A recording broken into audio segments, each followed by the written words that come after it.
அனைவருக்கும் வணக்கம். தெய்வீக பலன்கள் சேனல் சார்பாக தங்களை அன்புடன் வரவேற்கிறோம். இன்று நம் காணொளியில் காண விரும்புவது புரட்டாசி மாத மகாலய அமாவாசை என்று என்ன செய்ய வேண்டும் என்பதை பற்றி இந்த காணொளியில் பார்க்கலாம். வாருங்கள் காணொளிக்கு செல்லலாம். மறக்காமல் ஒரு சப்ஸ்கிரைப் செய்யவும். மகாலய அமாவாசை என்று உங்கள் முன்னோர்களுக்கு திதி தர்ப்பணம் கொடுப்பது கூடுதல் பலனை தரும். காகங்களுக்கு உணவளிப்பது மற்றும் குலதெய்வ வழிபாடு செய்வது முக்கிய அம்சம். இது தவிர தான தர்மங்கள் செய்வது, ஏழைகளுக்கு உதவுவது மற்றும் காய், கனி, கிழங்கு, கீரை போன்றவற்றை அமாவாசை காய்கறிகளை சமைத்து முன்னோர்களை படைப்பது நல்ல பலனை தரும்.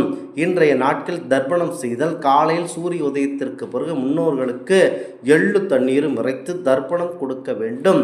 வீட்டில் உள்ள முன்னோர்களின் படங்களுக்கு மாலை அல்லது பூ அணிவித்து தனியாக தீபம் ஏற்றி தீப தூப ஆராதனை காட்சி வழிபாடு செய்ய வேண்டும்.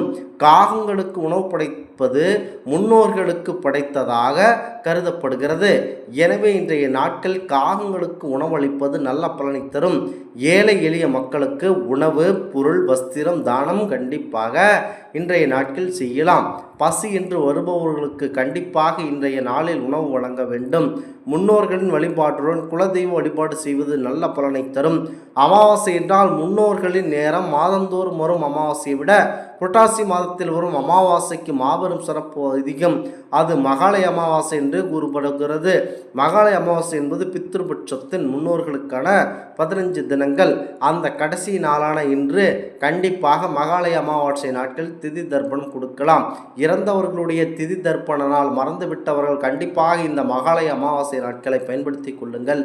திதி தர்ப்பணம் தேதி தெரியாதவர்கள் கண்டிப்பாக இன்றைய நாட்களில் காலையில் தண்ணீரும், மதிய வேளையில் படையல் படைத்தும், சாயங்கால அதாவது மாலை வேளையில் கண்டிப்பாக அவர்கள் நினைத்து ஒரு எல் தீபத்தை வீட்டிலே ஏற்றி வைத்தால் அந்த கூடுதல் பலன் கண்டிப்பாக கிடைக்கும்.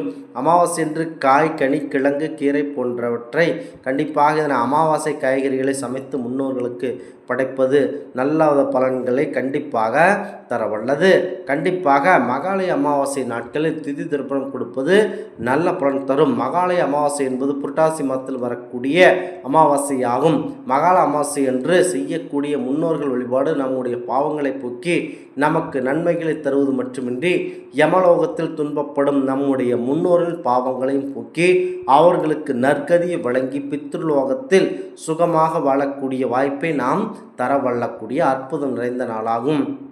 மகாலய பட்சத்தின் 15 தினங்களும் மகாவாசை அம்மன் அதாவது மகாலய அமாவாசை என்றும் நாம் செய்யும் வழிபாடுகள், தான தர்மங்கள் ஆகியவற்றை ஏதாவது ஒரு வடிவத்தில் நம்முடைய முன்னோர்களுக்கு நேரடியாக பெற்றுக்கொள்வதால் நமக்கு முன்னோர்களின் ஆசிகள் கிடைத்து அதன் மூலம் பித்ரு தோஷம், பித்ரு சாபங்கள் ஆகியவற்றில் இருந்து விடுபட்டு பலவிதமான துன்பங்கள் இருந்து விடுபடுவதற்கான வாய்ப்பை கொடுக்கக்கூடிய அற்புதம் நிறைந்த நாளாகும். இந்த நாட்களில் கட்டாயம் செய்ய வேண்டியவை என்னவென்றால் கண்டிப்பாக எள் தண்ணீரை இறைத்து மதிய வேளையில் படையிலிட்டு சாயங்கால வேளையில் அதாவது நல்லெண்ணெய் தீபம் ஏற்றி வைத்து வழிபட்டால் நல்ல பலன் தரும்.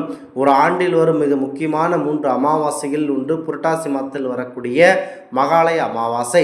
மகாலய அமாவாசைக்கு முந்தைய 15 நாட்களை மகாலய பட்சம் என்கிறோம். பித்ருலோகத்தில் உள்ள நம்முடைய முன்னோர்கள் பூமிக்கு வந்து நம்முடன் தங்கி இருந்து நாம் செய்யும் வழிபாடுகள், தர்ப்பணம் போன்றவற்றை ஏற்றுக்கொண்டு நமக்கு ஆசி வழங்குவதற்கான காலமாக கருதப்படுவது மகாலயபட்ச காலம். மகாலயபட்சத்தின் 15 தினங்களும் முன்னோர்களுக்கு தர்ப்பணம் செய்வது சிறப்பம்சம். அப்படி செய்ய முடியாதவர்கள் மகாலய அமாவாசை அன்று மட்டுமாவது கண்டிப்பாக தர்ப்பணம் செய்து முன்னோர்கள் வழிபாட்டினை முறையாக மேற்கொள்ள வேண்டும். இந்த கண்டிப்பாக செய்து வழிபடுங்கள். இந்த ஆண்டு மகாலயபட்சம் கண்டிப்பாக செப்டம்பர் மாதம் 8ஆம் தேதியில் துவங்கி செப்டம்பர் 21ஆம் தேதியான இன்று மகாலய அமாவாசை வரை உள்ளது. செப்டம்பர் 21ஆம் தேதி என்று மகாலய அமாவாசை விரதத்தை கண்டிப்பாக கடைபிடிக்க வேண்டும். இந்த நாட்களில் அதிகாலை 1 மணி 3:30 மணிக்கு துவங்கி செப்டம்பர் 22ஆம் தேதி அதிகாலை 1:42 மணி வரை அமாவாசை திதி சிறப்பம்சமாக உள்ளது. பித்ருக்களுக்கு காரணமாகிய கிரகமான சூரிய பகவானுக்குரிய ஞாயிற்றுக்கிழமையில் மகாலய அமாவாசை வருவது கூடுதல் சிறப்பம்சத்தை உடையது. இன்றைய தினம் காலை 10:55 மணிக்கு துவங்கி சூரிய பகவானுக்குரிய உத்திரம் நட்சத்திரம் இருப்பது இன்னும் கூடுதல் சிறப்பம்சமாகும். இந்த நாள் சூரியனை சாட்சியாக வைத்து முன்னோர்களுக்கு தர்ப்பணம் கொடுப்பது பித்ருக்களின் ஆத்மாக்களை வேகமாக திருப்திப்பட செய்யும், மகிழ்ச்சி அடைய செய்யும். கண்டிப்பாக இன்றைய நாட்கள் இதனை பயன்படுத்தி கொண்டு மகாலய அமாவாசையில் கண்டிப்பாக நீங்கள் இதனை பயன்படுத்தி கொள்ளுங்கள். மகாலய அமாவாசை அதாவது மகாலய அமாவாசை விரதம் இருப்பவர்கள் அதிகாலையிலே எழுந்து புனித ஆறுகள், குளங்கள் அல்லது கடலில் நீராடி முன்னோர்களை வழிபட வேண்டும். சூரிய உதயத்திற்கு பிறகு முன்னோர்களுக்கு தர்ப்பணம் கொடுத்து எள்ளும் தண்ணீரும் இறைக்க வேண்டும். வீட்டில் முன்னோர்கள் படங்களுக்கு மாலை அல்லது பூ அணிவித்து தனியாக தீபமேற்றி தீப தூப ஆராதனை காட்சி வழிபட வேண்டும். முன்னோர்களுக்கு பிடித்த சைவ உணவுகளை சமைத்து பகல் பொழுதில் படையில் இட வேண்டும்.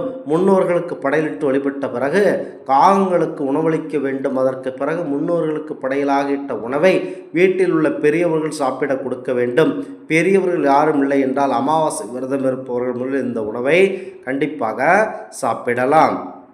முக்கியமாக மகாலய அமாவாசையில் தர்ப்பணம் கொடுத்து படையிலிடும்போது ராகு காலம் யமகண்டம் இல்லாத நேரத்தில் தான் செய்ய வேண்டும். அன்று ஞாயிற்றுக்கிழமை என்பதால் மாலை 4:30 மணிக்கு ராகு காலம் துவங்கும். அதே வேளையில் பகல் 12 மணி முதல் 1:30 மணி வரை யமகண்ட நேரம் உள்ளது. அதோடு உச்சி காலத்திற்கு முன்பும் தர்ப்பணம் கொடுத்து விட வேண்டும் என்பது விதி. தர்ப்பணம் செய்ய நல்ல நேரம் என்று பார்த்தால் காலை 6 மணி முதல் 11 மணி வரை படையிடுவதற்கான நல்ல நேரமாக இருக்கிறது. காலை 11 மணி முதல் பகல் 12 மணி வரை பகல் 12 மணிக்குள் படையிலிட்டு வழிபட முடியாதவர்கள் பகல் 1:35 மணிக்கு பிறகு முன்னோர்களுக்கு படையிலிட்டு கண்டிப்பாக வழிபடலாம். காலையில் தர்ப்பணம் கொடுக்க முடியாவிட்டால் 3 தலைமுறைகள் முன்னோர்கள் பெயர்களை சொல்லி காசி மற்றும் கயா ஆகிய தலங்களை மனதில் நினைத்து கொண்டு எள்ளும் தண்ணீரும் இறைத்து வழிபட வேண்டும். கண்டிப்பாக காலையில் தர்ப்பணம் கொடுக்க முடியாவிட்டால் 3 தலைமுறை முன்னோர்கள் பெயர்களை சொல்லி காசி மற்றும் கயா ஆகிய தலங்களை மனதில் நினைத்து கொண்டு எள்ளு தண்ணீர் முறைத்து வழிபட வேண்டும். சூரிய பகவானுக்கு தண்ணீர் விட்டு வழிபட வேண்டும். மகாலய அமாவாசை என்று அந்தணர்கள் ஏழைகள் என யாருக்காவது தானம் அளிக்க வேண்டும். குறைந்தபட்சம் 2 பேருக்காவது அன்னதானம் வழங்க வேண்டும். மாடுகளுக்கு அகத்திக்கீரை சாப்பிட கொடுப்பது நல்ல பலன் தரவல்லது. மாலை 6 மணிக்கு பிறகு அருகில் உள்ள விநாயகர் கோவில் அல்லது சிவன் கோவிலுக்கு சென்று நல்லெண்ணெயில் அகல் விளக்கில் தீபம் ஏற்றி வழிபட வேண்டும். இப்படி செய்வதனால் முன்னோர்கள் மனம் மகிழ்ந்து நமக்கு அருள்வாசி வழங்குவார்கள். இதனால் நம்முடைய குடும்பத்தில் இப்போதும் மகிழ்ச்சியும் நன்மைகளும் நிம்மதியும் உணர்ச்சியும் நிறைந்திருக்கும் என்பது மாபெரும் நம்பிக்கையாக இருந்து வருகிறது. ஆகவே இன்றைய நாட்கள் இந்த செயல்கள் எல்லாம் செய்து முன்னோர்களுடைய ஆசையை பெறுவதன் மூலம் நமக்கு திருமண பேறு மற்றும் குழந்தை பேறு, குடும்பத்தில் சொத்து தகராறு, எந்த ஒரு கஷ்டம் இருந்தாலும் முன்னோர்களுடைய ஆசி கிடைத்து விட்டால் குலதெய்வத்தினுடைய அருளாசி கிடைத்துவிடும். குலதெய்வத்தினுடைய அருளாசி கிடைத்து விட்டால் அனைத்தும் நமக்கு நல்லதாகவே நடக்கும். இந்த ஆன்மீக தகவல் உங்களுக்கு பிடித்து இருந்தால் தெய்வீக பலன்கள் சேனலை கண்டிப்பாக சப்ஸ்கிரைப் செய்து கொள்ள. மீண்டும் ஒரு நல்லதொரு காணொளியில் உங்களை சந்திக்கிறோம். நன்றி, வணக்கம்.